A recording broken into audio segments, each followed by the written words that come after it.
Good morning, students. Welcome to physics video class. In today's class, we are going to continue the same lesson, Unit 6, Gravitation. Also, today we are going to discuss some important concepts related to the lesson, like gravitational field and gravitational potential, then superposition principle for gravitational field, and another important remark, gravitational potential energy. So let me discuss one by one.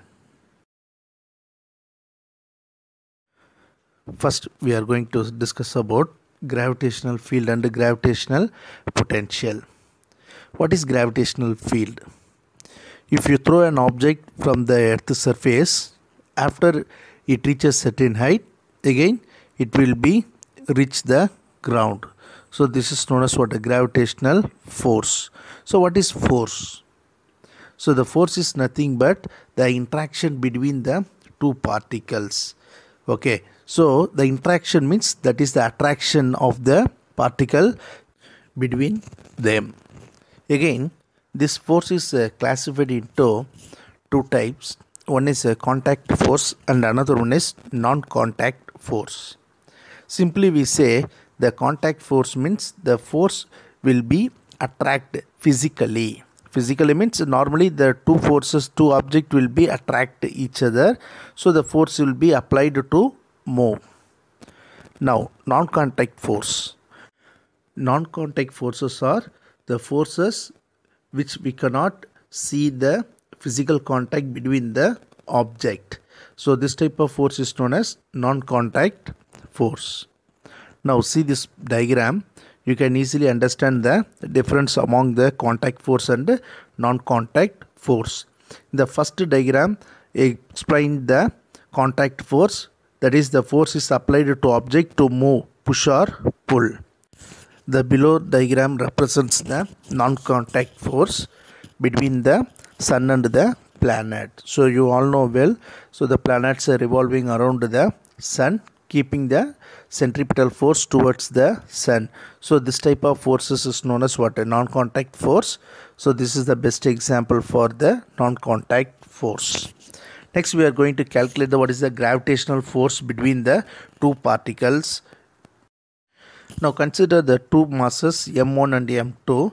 So the gravitational force between this particle of mass M2 due to the particle of mass M1. So to calculate the force value using the universal gravitational constant, so therefore F21 vector is equal to minus capital G M1 M2 by R square into R cap. Here the R cap represents the unit vector and M1 M2 are the considered as a point masses. To calculate the gravitational field intensity, so it is denoted by E. Therefore the ratio between the applied force, that is the gravitational force, by the force experienced by the point mass.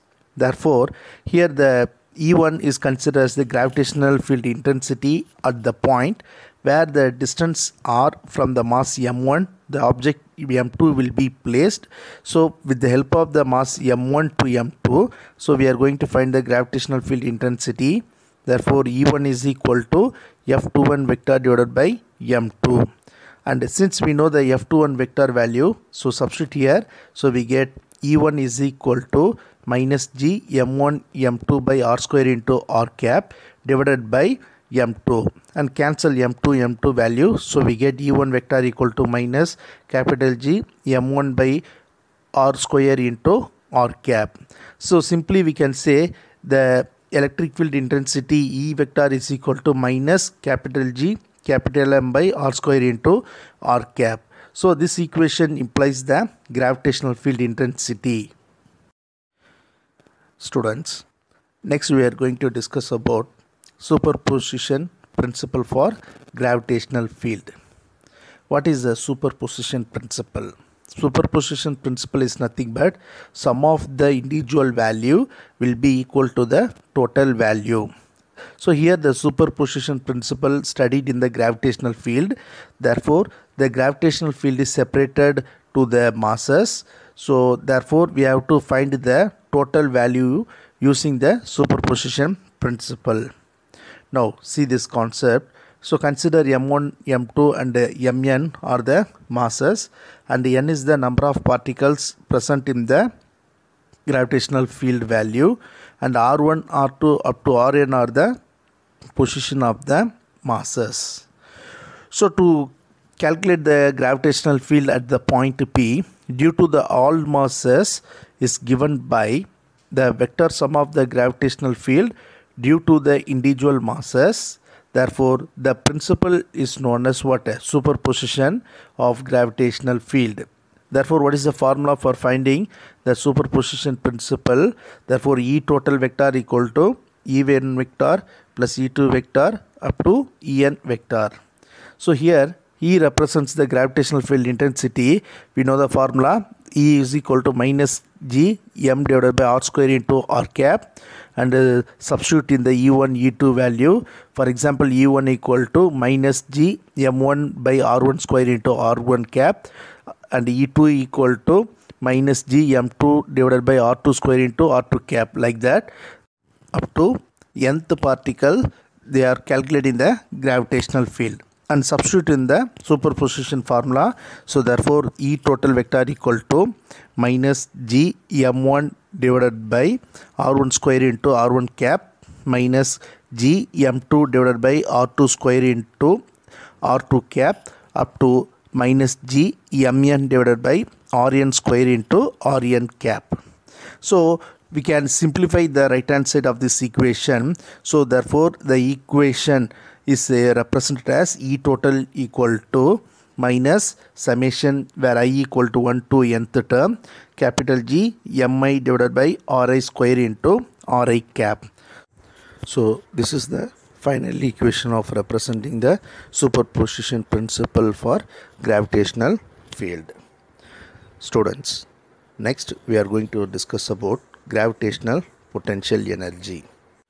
First you see this diagram. This diagram represents the two masses are changing the position. So here the mass m1 is kept fixed and m2 is moving. So initially the distance between the mass m1 and m2 is r dash. Now the mass m2, the work done takes place in mass m2 moving from r to r dash. So we are going to calculate what is the work done takes place between the initial position of r dash to r. So I am going to consider the distance is dr. First of all I am going to calculate the what is the work done takes place in the moving of mass m2 from the r dash to r.